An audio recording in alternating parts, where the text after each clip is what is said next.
Hi, I'm Ray. Here I am again with another ghostly tale. This one is coming out on Halloween, 31st, isn't it? October. I've been keeping this story. I was going to put it back on in the summer, and I thought, well, no, let's put it on the actual Halloween day itself. It's not particularly, it's only related to Halloween in as much as this first began on Halloween night, many years ago. So I've hung on to this all summer, okay, and you're going to see this for the first time on the 31st. I lived in a village, and there were quite a few children in the village. Most people knew everyone. And Halloween night, I had a bowl of sweets just by the front door because I knew what would happen. Doorbell rings, trick or treat, mister. Yeah, okay, have some sweets, off you go. So I had the sweets ready, and I did have 2 or 3 visitors during the course of the evening, and I was giving my sweets to them. It got to sort of 10 o'clock-ish. It dies down then because it's dark, obviously. Kids are at home and in bed by that time. So that was that. I didn't think much of it. I watched a film which kept me up pretty late. It was about 1:45 in the morning when the film was just coming to an end and the doorbell rang. So I turned the TV off. I thought it was a bit late for kids, 1:45, it's a little bit late for kids to be out ringing doorbells. Opened the door, no one there. The outside security light had come on, so someone, or dare I say something, had switched the light on. I mean, that could have been a cat, a bird, a bat. There were bats in the village, the flying type, I mean, as well as, yes. So I thought, well, this is kids messing about, they've run off. I closed the door, I'm just walking back down the hall, and the bell rang again. So I, only a few steps, rushed back, almost ripped the door open to catch them, and there were 2 children.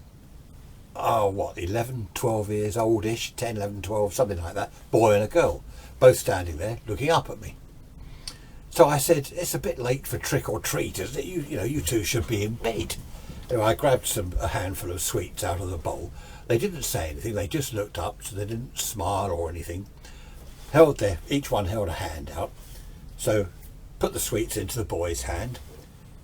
Dropping the sweets into the girl's hand, I realised he dropped his. So I said, you've thrown them away already. He went to pick them up, and he couldn't pick them up. His hand wasn't solid. And I just stood watching this for a minute. I then looked at the girl, and the sweets in her hand, she was still holding them like this. The sweets just went through her hand and fell onto the ground, onto the doorstep. Now, I'd had a lot of experiences, as I've said in the past. I wasn't afraid. I didn't instantly think sort of, oh wow, scary ghost. I did think these kids aren't from this world. They're from somewhere else. And I wasn't scared, as I said, because I was a little bit sort of, whoa, what's this? Naturally.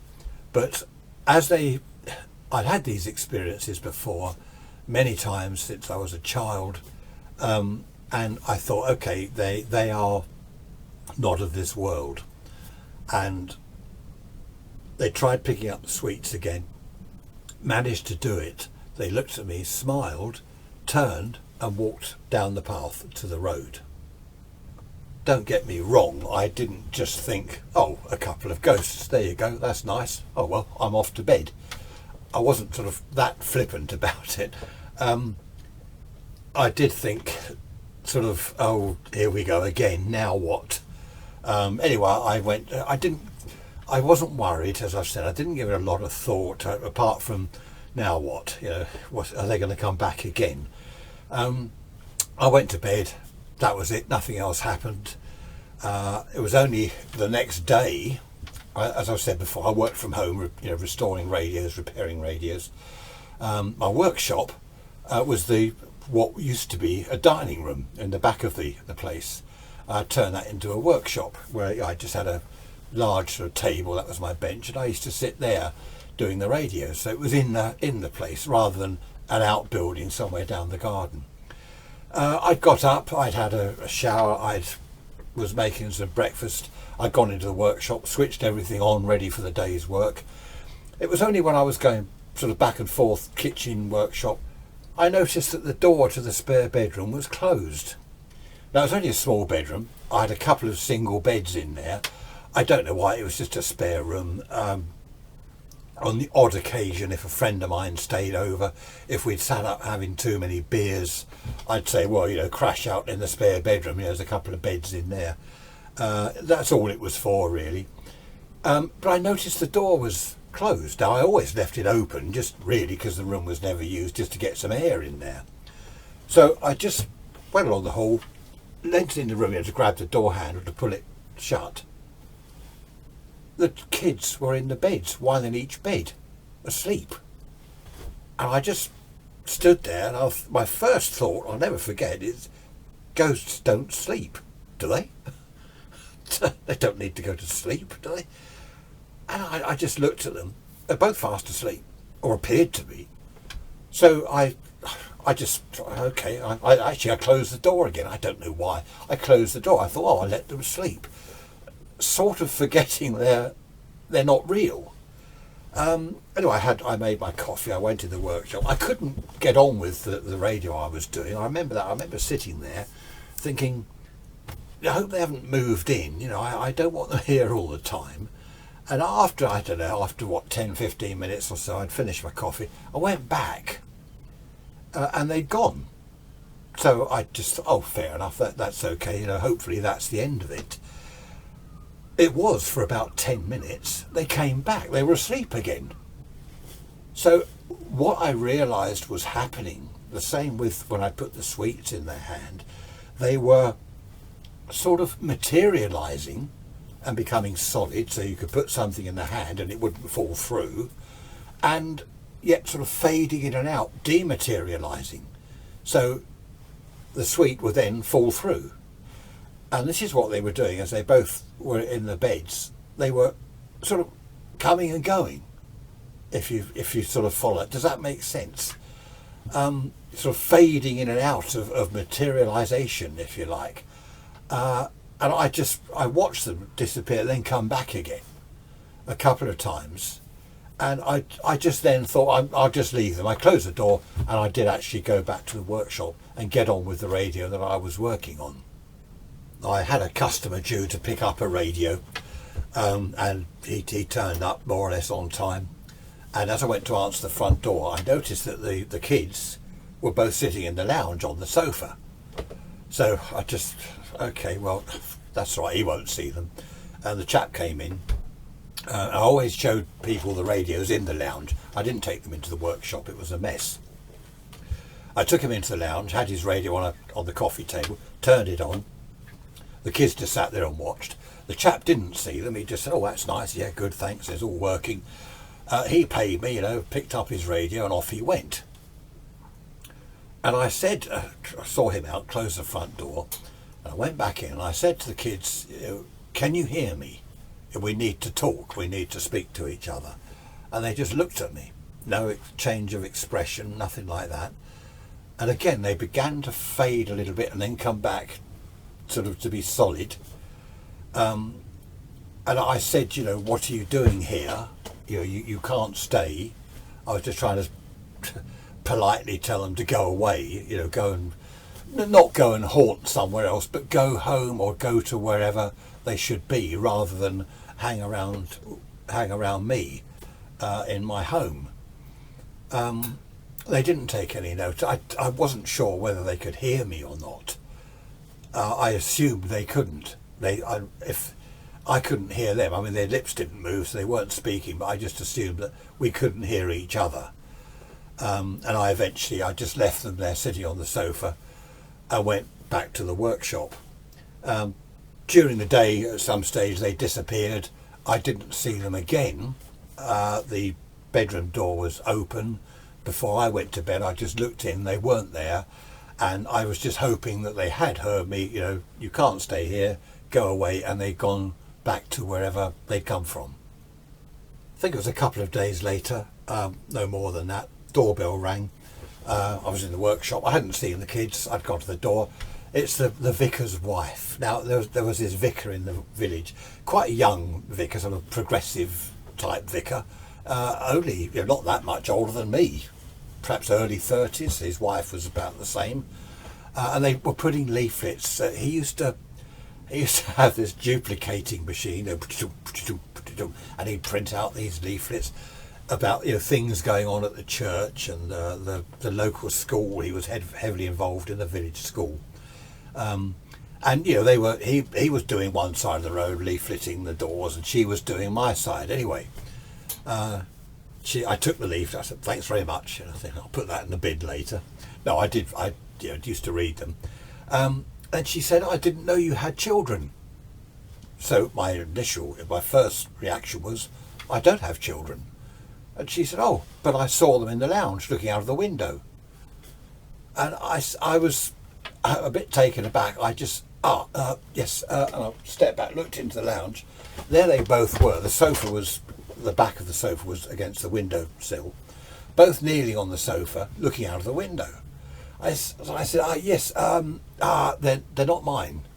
She said, "Oh, can I come and say hello?" Yeah, okay. Anyway, she came in and she said, "Hello, children." And they both turned round. They looked at her. They didn't speak.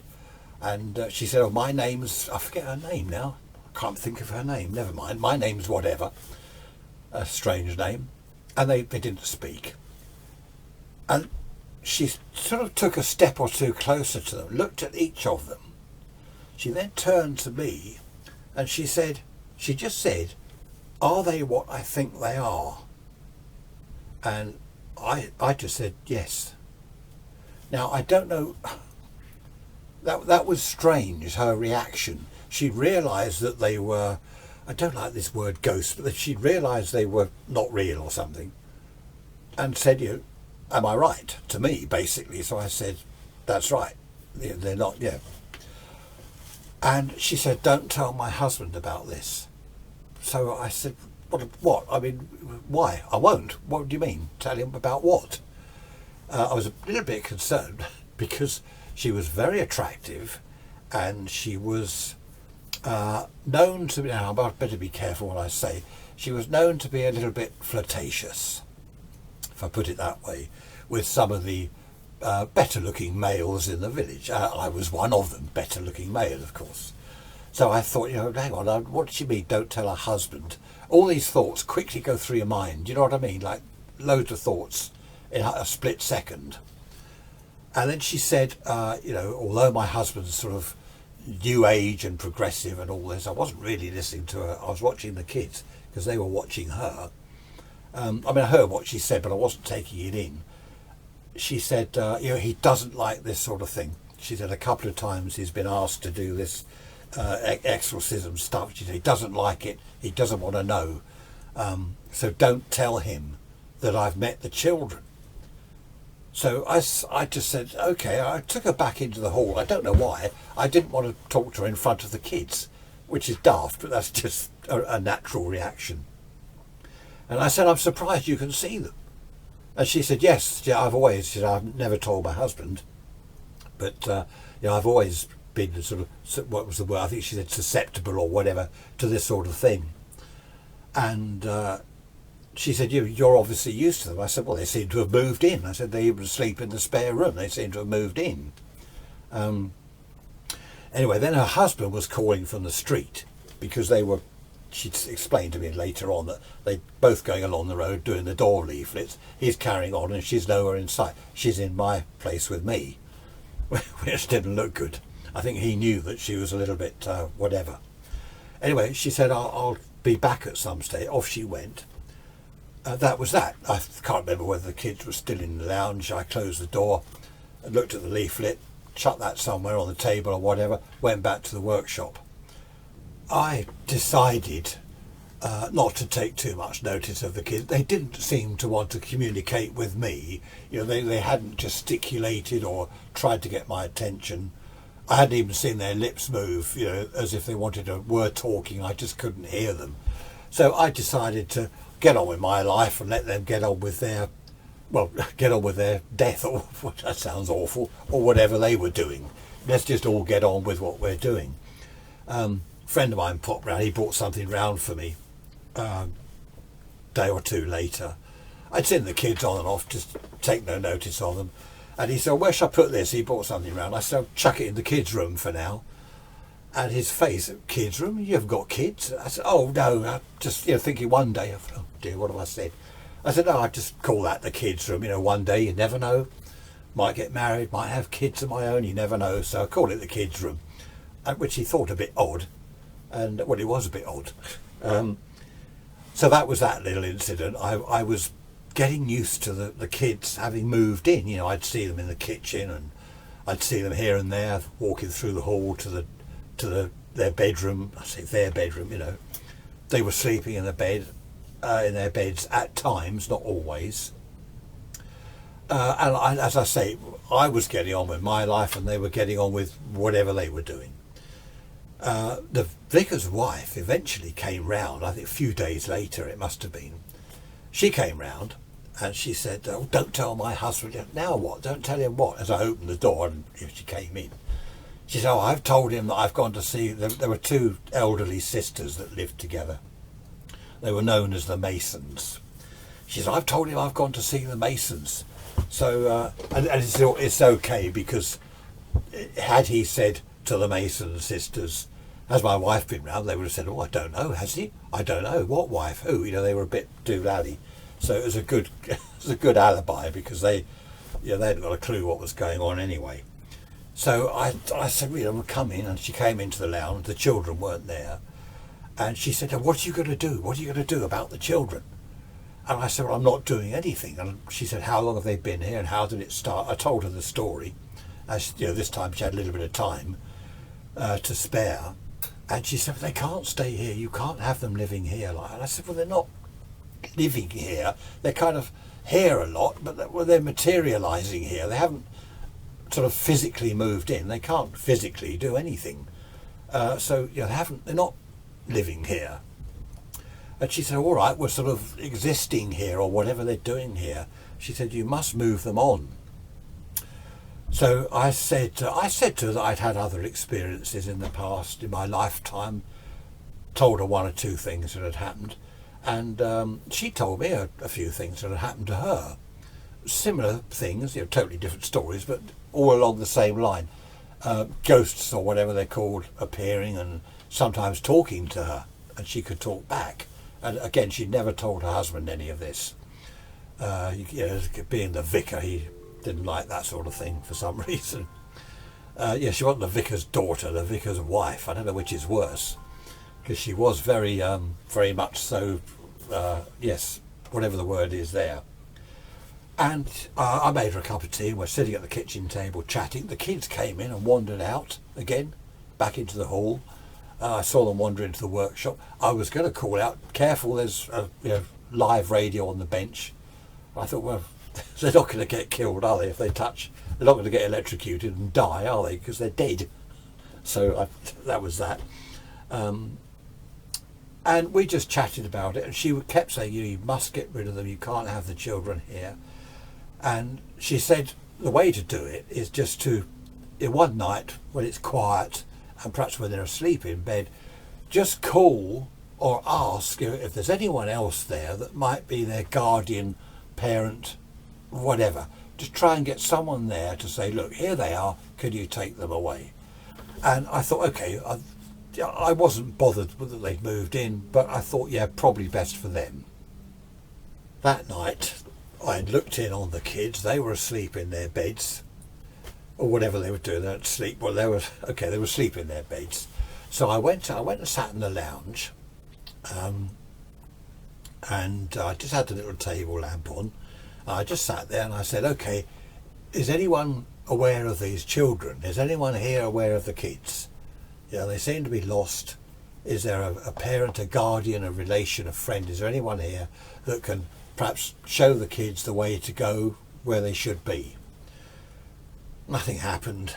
I sort of said again, is there anyone here that can help the kids? These children appear to be lost. And suddenly I heard something in the workshop, a loud bang in the workshop. So I went through. I thought it was one of the children, or both of them, had managed to do physical things. Because I reckoned that they were practicing this sort of materialising business. Practicing becoming solid so they could do things. I went into the workshop, the lights were still on in there, and I saw something over by the window. I looked like that and it had gone. And I thought, okay, someone's obviously here. I saw a shadow or a figure or something. So I said, right, whoever you are, the children need you. Can you help them to wherever it is? I forget my exact words, Can you lead them away? Can you show them the right path?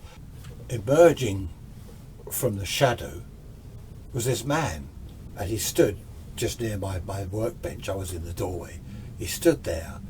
It was still shadowy where he was. It wasn't the main light in the room that was on, but I could see he had like a long walking stick and a sort of cape thing, and he was a school teacher. He looked like an old-fashioned school teacher, and this was his cane. They had like a walking stick handle, these canes, and he was old. Well, I say old, I don't know how old he was.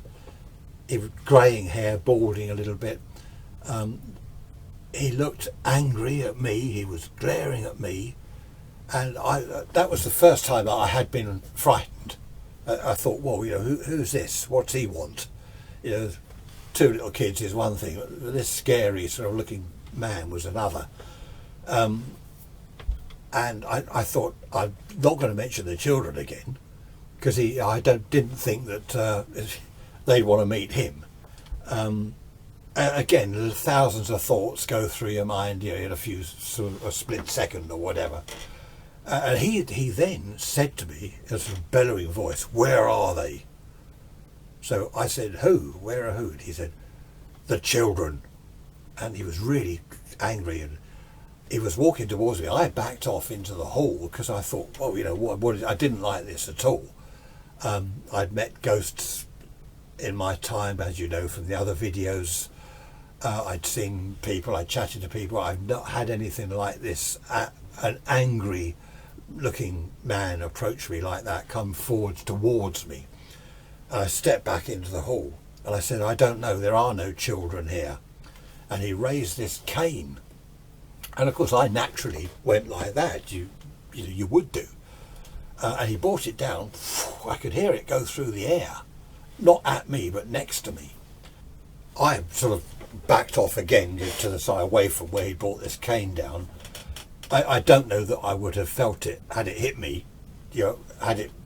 Was it materialised? Was it solid or not? But I wasn't going to take that risk, so I backed off again. And he said again, "Where are they?"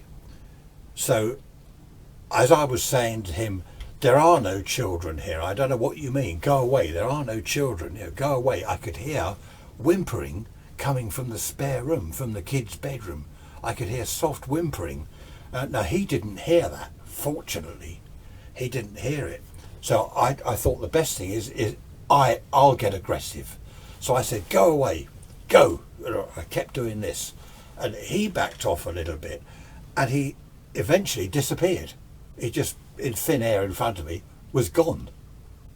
I was left shaking. I really was physically shaking. That really did frighten me. After he'd gone, I just stood there shaking. And I eventually thought, I better check the children. I went there and they'd gone. I went into their room and they'd gone. I don't know whether he'd taken them somehow or they'd run off, hearing him or aware of him, they'd run off. I didn't know what had happened.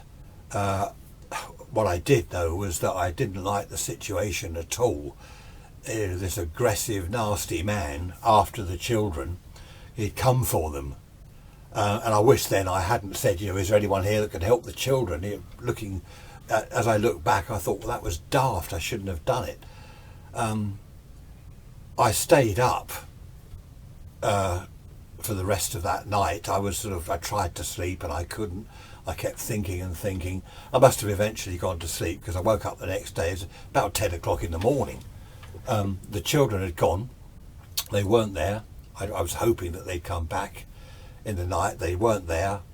I called for them. I just said, where are you? Come on, kids, come and see me. Where are you? Nothing. The house was completely quiet. Nothing. I eventually, I got on with some work. I got on with the radio I was restoring, and tried, unsuccessfully, tried to forget all about it. A couple of days later, I hadn't seen the kids. Vicar's wife came round. I can't for the life of me remember her name. I probably will when the video's finished. She came round. She said, I've just come to see how the children are. And, I said, come in. And I told her the story. I said, they've gone. And she was saying, oh no, what you going to do? You can't just leave it like this. Oh, by the way, she'd told her husband she'd gone to see the Mason sisters again. I don't know. She said, you can't just leave it like this. And I was saying to her, what can I do? There's nothing I can do. They're in another world, or presumably they're in another world. I didn't know where they were. What could I do? And we had a bit of a chat about it. And in the end, she said, look, I better go. I've been quite a while. We had a cup of tea and a bit of a chat. She was coming up with various ideas, none of which were any good. I couldn't think of anything. And as she was leaving, I opened the front door for her. She saw the bowl of sweets by the door. And she said, why not put a couple of sweets on each of their beds? So I said, well, they've gone. And she said, no, but that might entice them back. And I thought, no, this is crazy. I said, all right, I'll do that then.